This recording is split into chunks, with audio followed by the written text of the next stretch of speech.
Isura ya 96 yitiriwe urusoro rw'amaraso yahishuriwe Maka igizwe n'imirongo 19.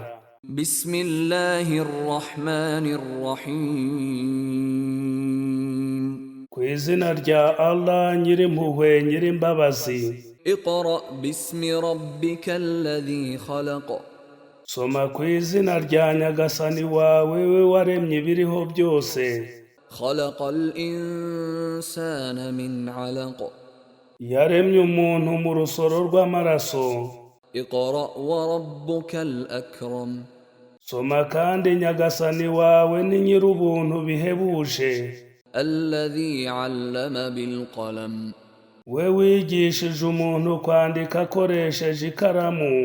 'Allama al insana ma lam ya'lam. Yigishije umuntu ibyo atarazi.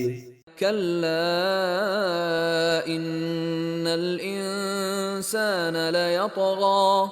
Oya, mu by'ukuri umuntu arigomeka kandi akarengera.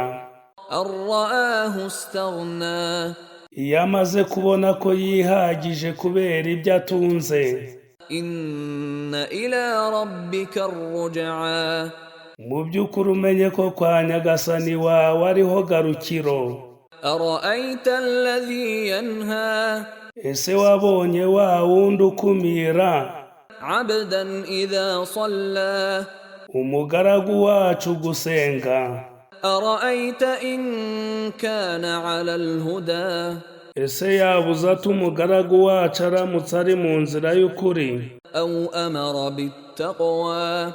cyangwa ari gukangurira abantu kugandukira Allah? Ara'ayta in kadhaba wa tawalla. Ngaho mbwira aramutse ahinyuye ukuri akanatera umugongo. Alam ya'lam bi anna Allah yara. Ese ntabwo azi ko arabona ibyo akora? Kalla la in lam yantahi lanasfa'an bin nasiyah. Oya rwose, natarekeraho tuzamufata uruhanga rwe turukururire mu muriro. Nasiyatin kadhibatin khati'ah. Uruhanga rubeshya rw'urunyabyaha. Falyad'u nadiyah. Ngaho nahamagara abambari be maze bamutabare. Sanad'u az-zabaniyah. Natwe tuzahamagara abamarayika bacu barinda umuriro kugira ngo bamukanire urumukwiriye. Kalla la tuti'hu wasjud waqtarib. Oya, ntukamwumvira ahubwo ujye wubama uniyegereze Allah.